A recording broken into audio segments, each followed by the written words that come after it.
You know what's fascinating? We've all been sold this picture-perfect image of middle-class weekend life, right?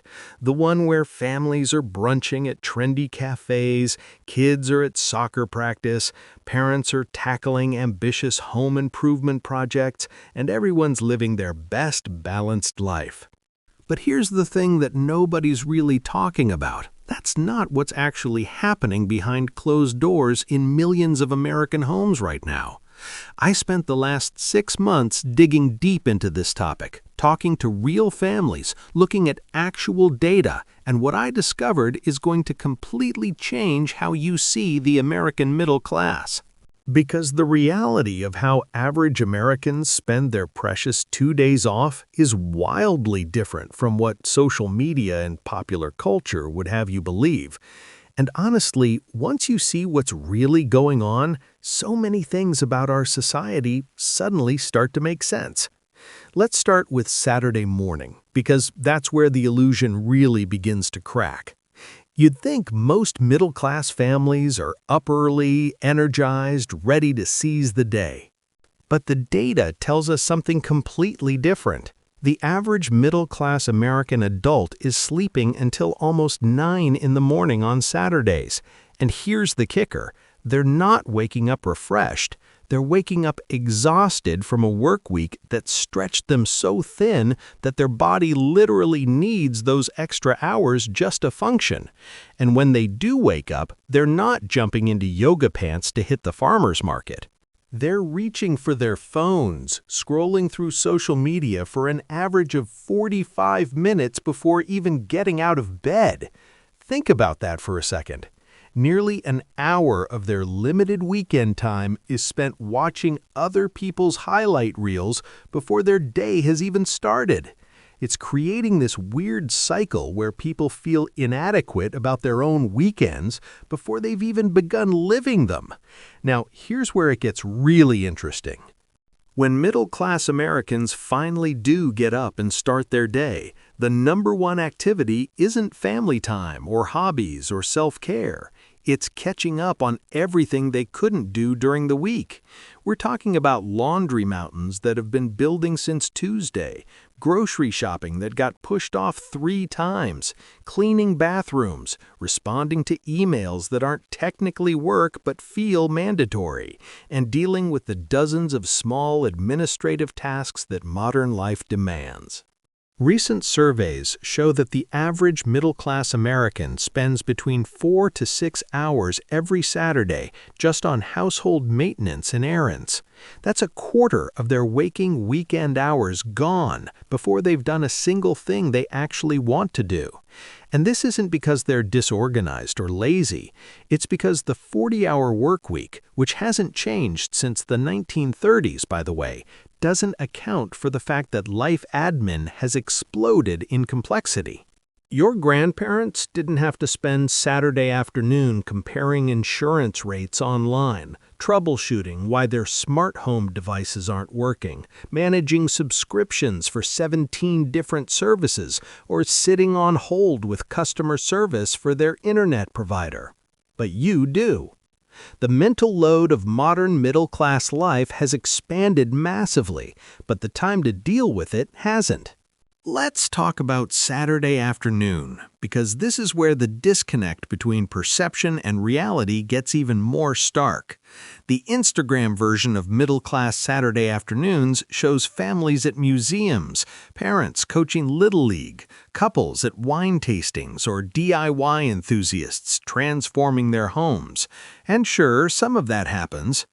But for the vast majority of middle-class Americans, Saturday afternoon looks like this. They're on the couch, probably watching something they've seen before, with their laptop open, doing more stuff while feeling vaguely guilty about not being more productive or adventurous. This isn't laziness. This is exhaustion masquerading as leisure.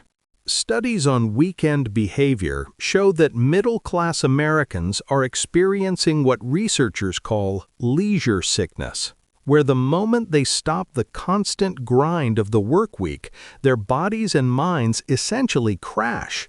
They're too tired to do the things they claim they want to do, but too conditioned to constant stimulation to actually rest. And here's something that really surprised me. Middle-class families are spending less time together on weekends now than they did 20 years ago, even though they report that family time is more important to them than ever. How does that make sense? It's because everyone in the family is dealing with their own version of this exhaustion-distraction cycle. Dad's recovering from his 60-hour work week. Mom's trying to squeeze in everything she couldn't do while working and managing the household. Teenagers are in their rooms, recovering from the insane pressure of modern academics and social dynamics. And younger kids are often parked in front of screens because the adults are too depleted to engage. The data shows that when middle-class families are in the same house on Saturday afternoon, they're often in different rooms, doing different things on different devices.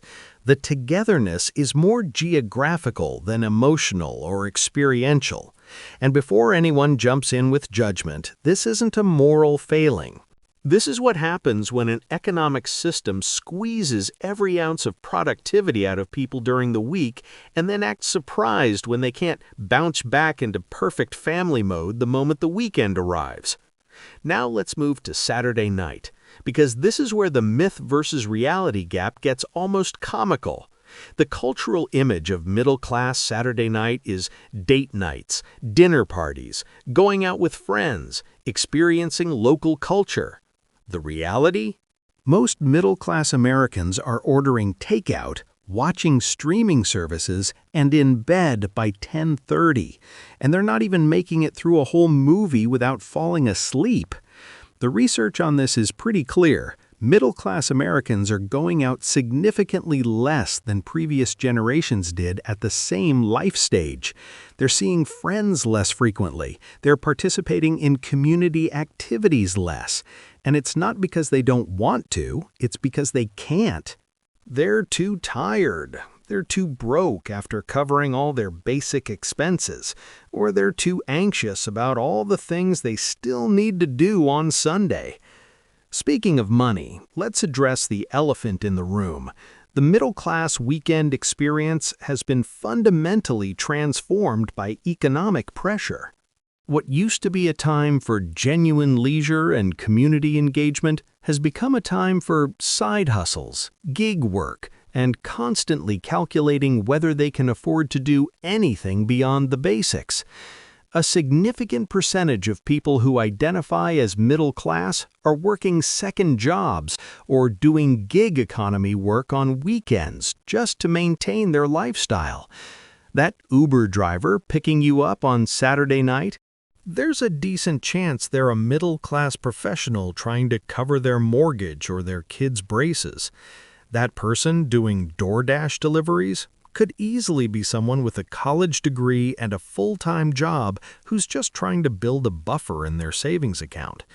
The weekend has been colonized by economic necessity in a way that would have been unthinkable for the middle class 50 years ago. Sunday brings its own particular flavor of weekend reality. This is when the Sunday scaries kick in, that low-grade dread that starts creeping in around mid-afternoon. Research shows that middle-class Americans report their mood starting to decline as early as 2 p.m. on Sunday, a full 18 hours before they have to be back at work. They're not even enjoying half of their last day off because they're already mentally back in the work week. And what are they doing with their Sunday? More chores, meal prep for the week, helping kids with homework that got pushed to the last minute, maybe squeezing in that grocery run they didn't finish on Saturday, and definitely not the restorative activities that would actually prepare them mentally and physically for the week ahead. By Sunday evening, most middle-class Americans report feeling like they need a weekend to recover from their weekend. Here's something that really hit me while researching this. Middle-class Americans have more leisure technology and entertainment options than any group of people in human history, but they report lower satisfaction with their leisure time than previous generations who had far fewer options.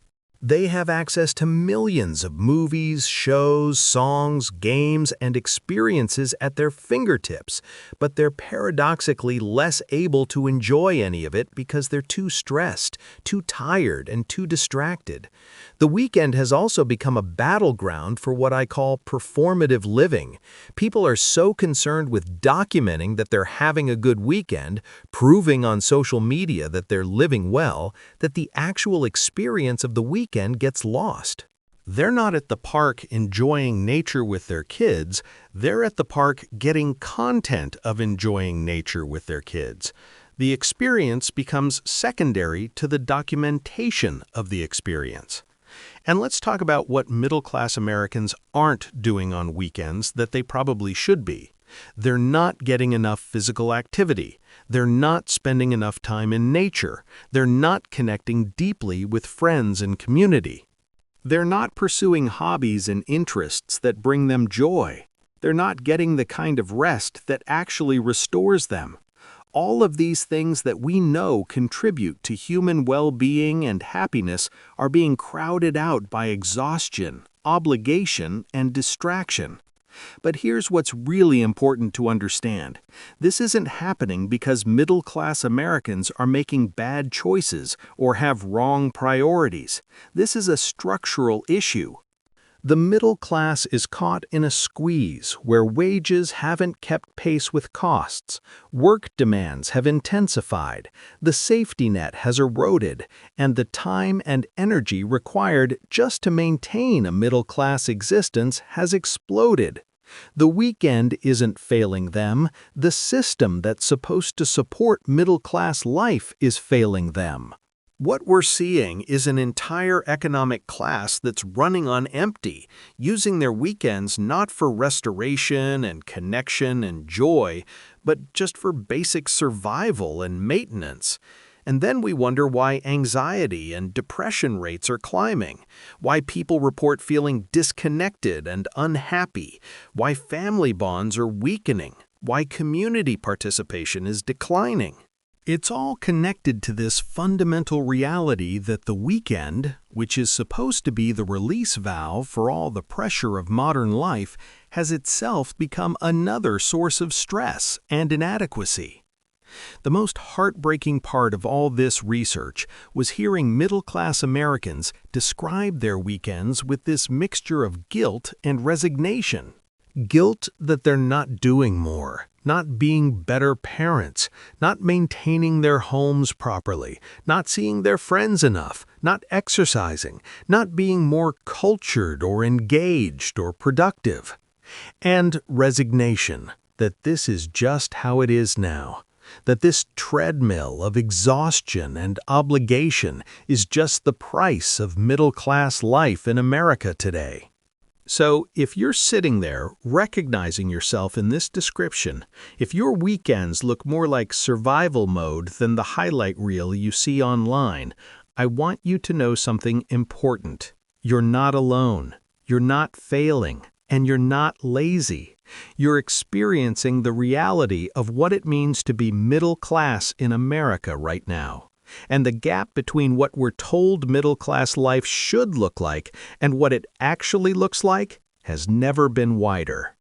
The truth about middle-class weekends isn't what you see in commercials or lifestyle content. It's tired people doing their best to keep all the plates spinning, feeling guilty that they can't do more, and wondering when life is supposed to start feeling like the promise they were sold. That's the real weekend life of middle-class Americans, and it's time we started talking about it honestly instead of pretending everything's fine while we scroll through other people's carefully curated weekend highlights, feeling inadequate about our own very normal, very human reality.